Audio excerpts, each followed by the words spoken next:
ಅಜ್ಜಿ ತಾತಂಗೆ ಕೂಳಾಕ್ಬೇಕು. ಅಲ್ಲಿದೆಯಲ್ಲ ತಟ್ಟೆ, ಅದನ್ನ ತಗೊಂಬಾ. ಹಾ ಬಂದೆ.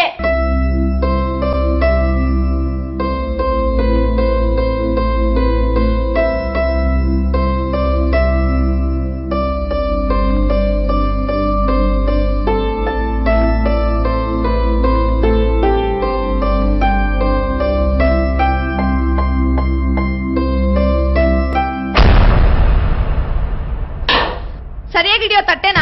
ಎಂತೆಂತರೋ ನೆಗದ್ ಬಿದ್ದೋದ್ರು, ಇವ್ರಿಗೇನು ಬರ್ಲಿಲ್ಲ ಹೊತ್ತು. ಇದು ತುಪ್ಪ, ನಿಮ್ಮ ಅಪ್ಪಂಗ್ ಮಾತ್ರ ಕೊಡು, ಅರ್ಥ ಆಯ್ತಾ? ಹೋಗು.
ರಾಮು, ಸ್ಕೂಲ್ ಗೊತ್ತಾಗ್ಲಿಲ್ವೇನೋ? ಏನಿಲ್ಲಮ್ಮ, ಈ ತಟ್ಟೆನ್ ಜೋಪಾನಾಗಿ ತೆಗ್ದಿಡ್ತಿದ್ದೀನಿ. ಮುಂದೆ ನಿಮ್ಗೂ ವಯಸ್ಸಾದ್ಮೇಲೆ ಇದೇ ತಟ್ಟೆಗೆ ಊಟ ಆಗೋದ್ ಬೇಕಲ್ಲಮ್ಮ.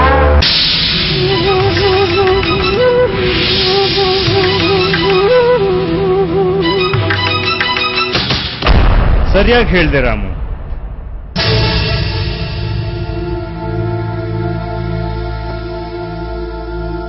ಮಾಡಿದುಣ್ಣು ಮಾರಾಯ ಅನ್ನೋ ಗಾದೆ ಹಾಗೆ ನಿಮ್ಮ ತಪ್ಪಿಗೆ ಶಿಕ್ಷೆ ಇದ್ದೇ ಇದೆ. ನಿಮ್ಮ ತಂದೆ ತಾಯಿ ನಿಮ್ಮನ್ನ ಹೆತ್ತು ಹೊತ್ತು ಸಾಕಿ ಸಲಹಿ ವಿದ್ಯಾಭ್ಯಾಸ ಕೊಟ್ಟು ಈ ಸಮಾಜದಲ್ಲಿ ಒಳ್ಳೆ ನಾಗರಿಕರನ್ನಾಗಿ ಮಾಡಿದ್ದಾರೆ. ಹೆತ್ತ ತಂದೆ ತಾಯಿ ಋಣ 100 ಜನ್ಮ ಎತ್ತು ಬಂದ್ರೂ ತೀರ್ಸೋಕಾಗಲ್ಲ. ಅಂಥದ್ರಲ್ಲಿ ನಿಮ್ಮನ್ನ ಹೆತ್ತ ತಂದೆ ತಾಯಿಗೆ ಒಂದು ತುತ್ತು ಊಟನೂ ಹಾಕೋಕಾಗದೆ ಬಾಯಿಗೆ ಬಂದ ಹಾಗೆ ಬೈತಿದ್ದೀರಲ್ಲ. ಈ ನಿಮ್ಮ ಕರ್ಮ 100 ದೇವಸ್ಥಾನ ಸುತ್ತಿ ಅರ್ಚನೆ ಮಾಡಿಸಿದ್ರೂ ಕಳೆಯೋದಿಲ್ಲ.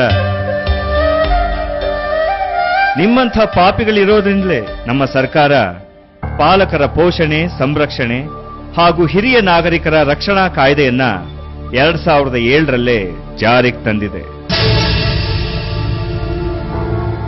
ನಿಮ್ಮ ಹಿರಿಯರಿಗೆ ಆಹಾರ, ವಸತಿ, ಬಟ್ಟೆ ಹಾಗೂ ವೈದ್ಯಕೀಯ ಸೌಲಭ್ಯಗಳನ್ನ ನೀವು ಒದಗಿಸಲೇಬೇಕು. ಇಲ್ಲದೆ ಹೋದ್ರೆ ಹಿರಿಯ ನಾಗರಿಕರ ರಕ್ಷಣಾ ಕಾಯ್ದೆ ಅನ್ವಯ ನಿಮ್ಮನ್ನ ಬಂಧಿಸಿ ಕಟ್ಟುನಿಟ್ಟಾದ ಕ್ರಮ ಕೈಗೊಳ್ಳಲಾಗುತ್ತೆ.